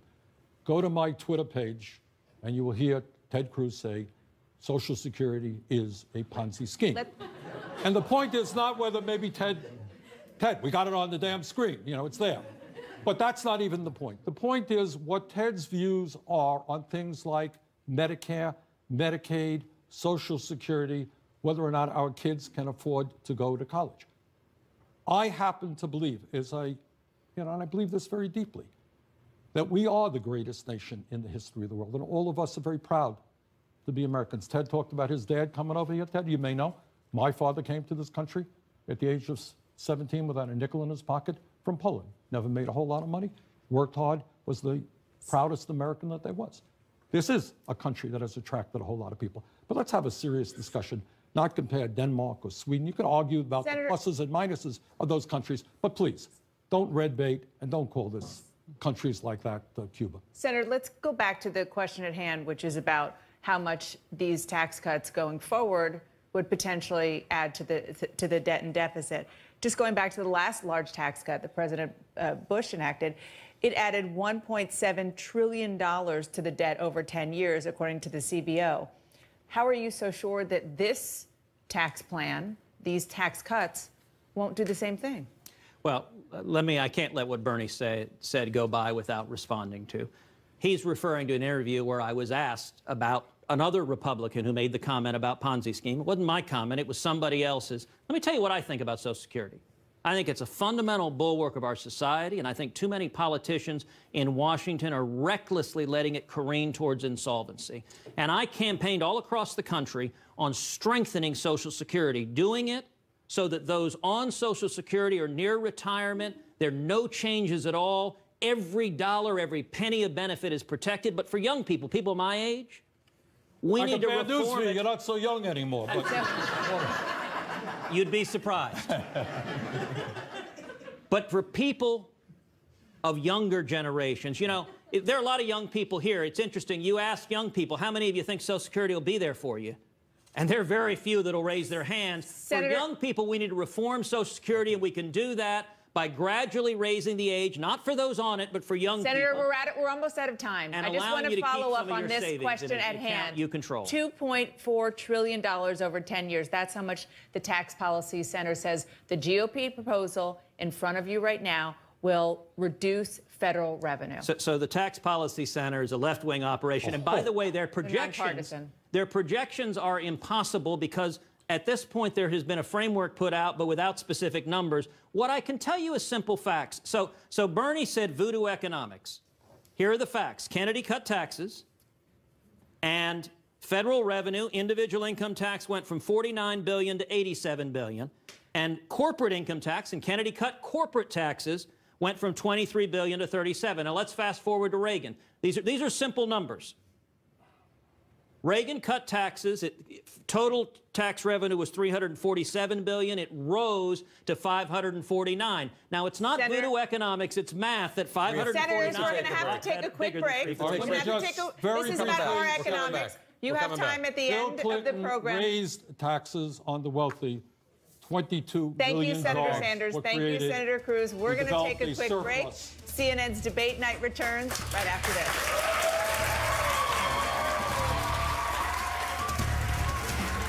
The amazing new iPhone 8 is at AT&T, and we know you'll love it. Because we know you want more. more great camera features, and more power. And more than just unlimited data, we give you unlimited plans with HBO included for life. Because you deserve more entertainment and more spokespeople. Talking like this, saying the word more. AT&T. It's time for more. Am I too close? I feel like I'm too close.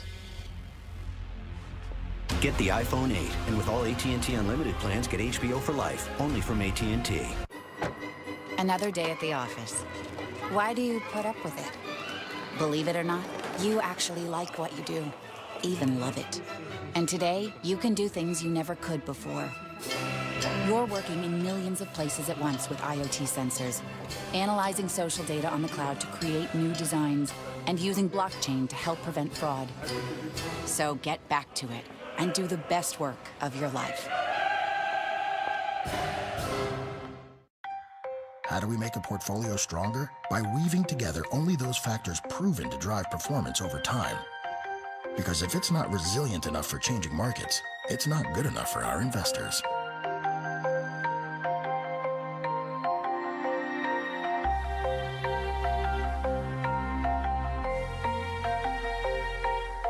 Visit jhinvestments.com or ask your advisor for prospectus with investment objectives, risks, charges, expenses, and other information to read and consider carefully before investing.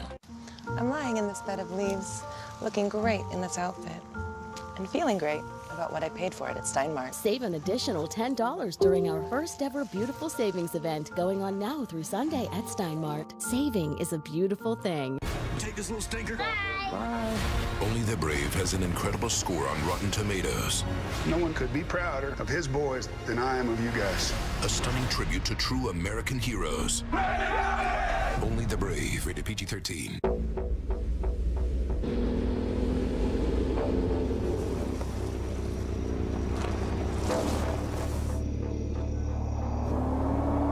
You nervous?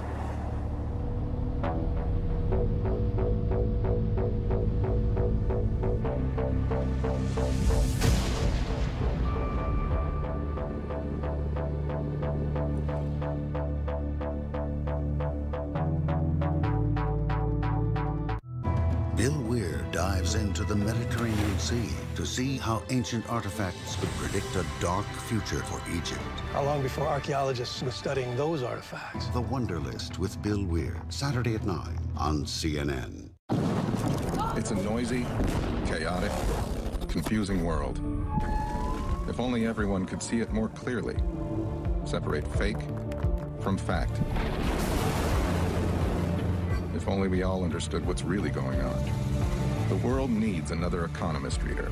And now you can try The Economist in print, free of charge. Visit free.economist.com, call 1-855-500-0015, or text ECONOMIST to 99000. It's never a good feeling when you run out of something you need. So imagine if you ran out of retirement money. That's why you should go to personalcapital.com now for a retirement planner that takes the guesswork out of retirement. Plus a dashboard that shows you all your accounts in one place, even your net worth, all in real time. You'll get all these free tools to help you grow your money faster. Join for free at personalcapital.com. Find out how much you need to retire, and let us help you get there. This is Life with Lisa Lang, Sunday night at 10 on CNN.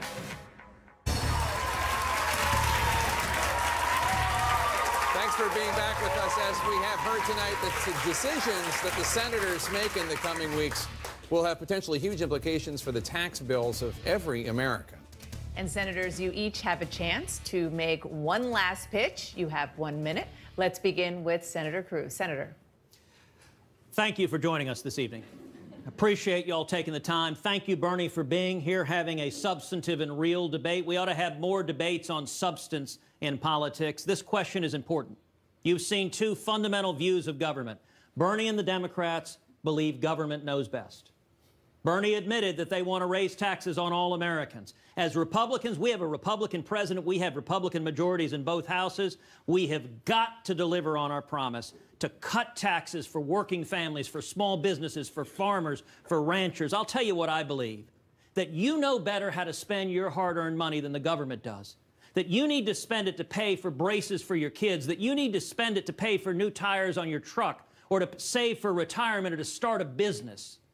And the simple reality is the high taxes of socialism and the Democrats don't work. If you remember no other chart, remember this one.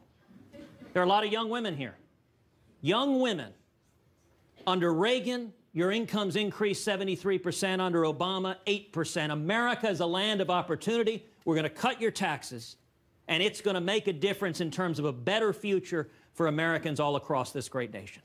Thank you, Senator. Senator Sanders.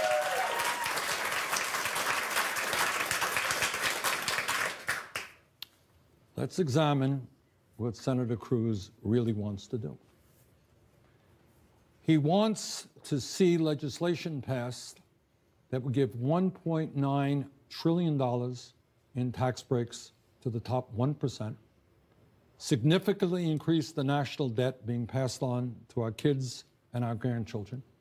And in order to pay for these tax breaks for billionaires, he wants to throw 15 million people off of Medicaid, cut Medicare by over $450 billion, cut Pell Grants, cut programs like the WIC program, Women, Infant, and Children program, designed for low-income pregnant women and their little babies.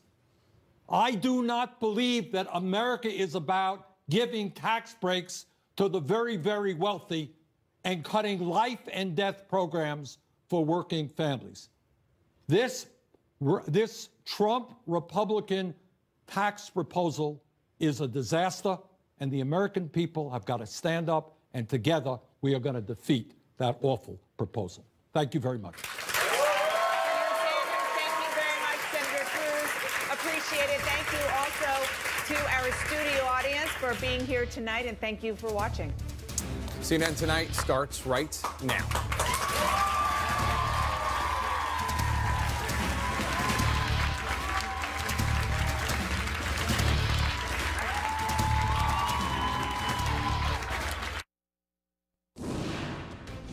Thanks, Anna. Thanks, Jake. I appreciate that. Congress is still a long way from a deal on taxes.